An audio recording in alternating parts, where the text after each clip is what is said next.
4 मधला first question. Some part of journey of 555 kilometre was completed by car with speed 6 kilometre.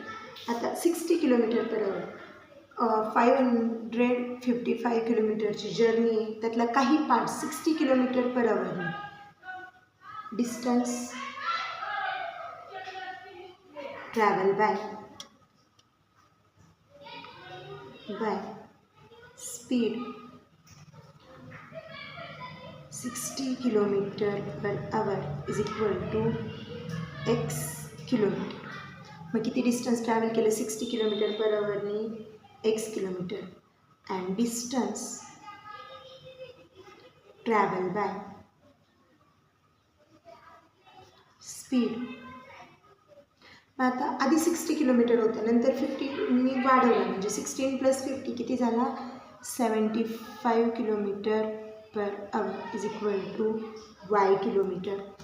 हा झाला speed x and y. मग आता conditions बघू. First condition काय आहे? फर्स्ट कंडिशन टोटल डिस्टन्स किती आहे x and y is equal to 555 kilometre. हे झालं आपलं equation first. Second the speed is increased by journey if it take 8 hours to reach. Total time किती लागला पोहोचण्यासाठी 8 आवर्स. मग आपला स्पीडचा फॉर्म्युला काय असतो? Speed is equal to distance upon time. मग हा टाईमसाठी फॉर्म्युला काय होईल? Therefore, time is equal to distance upon speed. For 60 kilometre per hour 60 kilometre per आवरसाठी टाईमचा फॉर्म्युला टाईम किती लागला आपल्याला? तो टाईम काय येईल? Time for 60 kilometre per hour time is equal to distance किती आहे x डिवाइड बाय स्पीड किती होता 60 and for 75 kilometre per hour time is equal to y divides by 75. मग आता हे दोन्ही मिळून टाईम किती लागला आपल्याला 8 hours. Therefore second condition x upon 60 plus y upon 75 is equal to 8. आता इथे 75 इथे 60 दोन्ही नंबर्स आपल्याला काय करावं लागेल? Cross multiply. 75x plus 60y divides by 60 multiplies by 75 is equal to 8. हे इथे मल्टिप्लाय इकडे डिवाइड इकडे जाऊन मल्टिप्लाय होईल.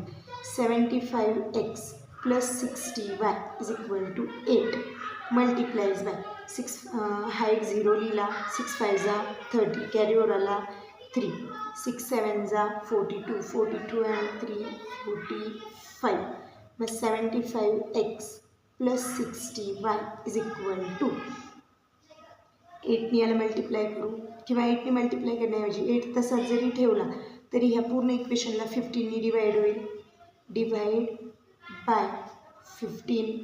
मग 15नी 75ला डिवाइड केलं 15 5 जा 75 5x plus 4y is equal to 8 तसाच ठेवला 45 डिवाइड केलं 15 3 जा आणि हे 2 0. आता 8नी मल्टिप्लाय करू 5x plus 4y is equal to 8 3 जा 24. हे झालं आपलं इक्वेशन 2. मग आता इक्वेशन 1मध्ये काय आहे? x plus 4y. इकडे काय आहे? 5x plus 4y. मग इथे ह्या इक्वेशनला आपण 5नी किंवा 4नी मल्टिप्लाय करू शकतो.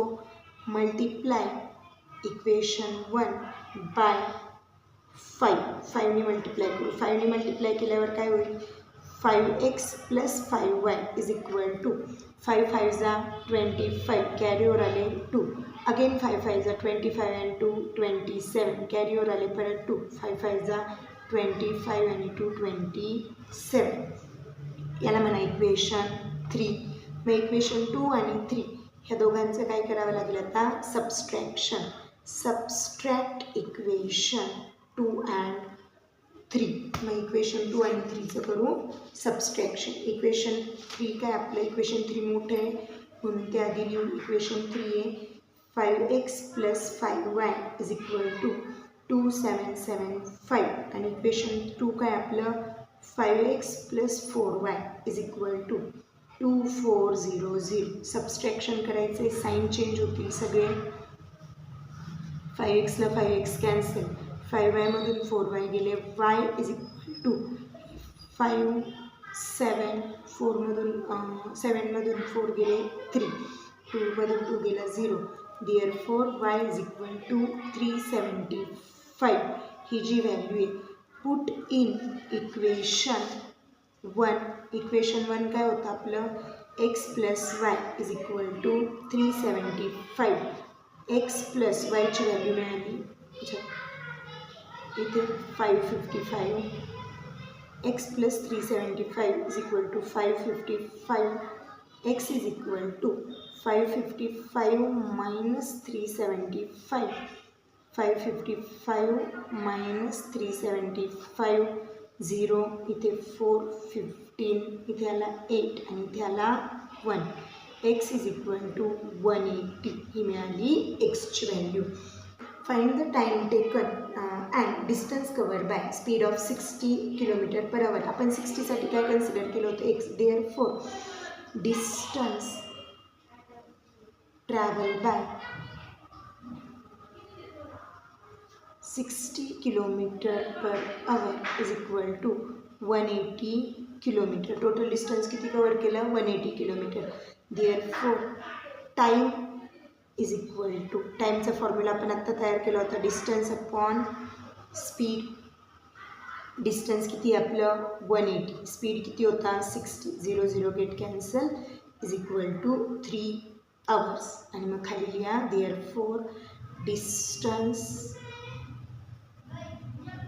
Travel by 60 km/h = 180 km and time required